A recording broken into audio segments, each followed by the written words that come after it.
Bir vallahidir, yəni qiyamət günü Allaha şərik qoşanlar deyəcək ki, vallahi biz açıq-aşkar zəlalət içindəydik, olmuşuq.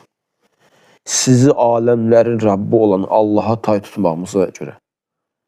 Yəni biz açıq-aşkar zəlalət içərisində olmuşuq, sizi aləmlərin Rəbbi olan Allaha tay tutmuşuq. Təsəvvür edin, subhanallah, günümüzdə insanlar var, hə, çağırırlar, ay filan seyid, filan kəs, yəni mələklərə ibadət edən, cinə ibadət edən, seyidə, hansı salih insanlara ibadət edənlər nədir? Qiyamət günü Allah subhanallah bizləri və zürriyyətimizi qorusun. Qiyamət günü deyəcəklər ki, vallahi biz açıq-aşkar azğınlıq içərisində olmuşuq.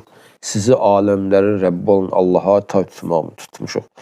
Və başqa ayda deyir ki, Allah subhanallah "Summellezine keferu bi rabbihim ya'dilun." Sonra kafir olanlar nədir?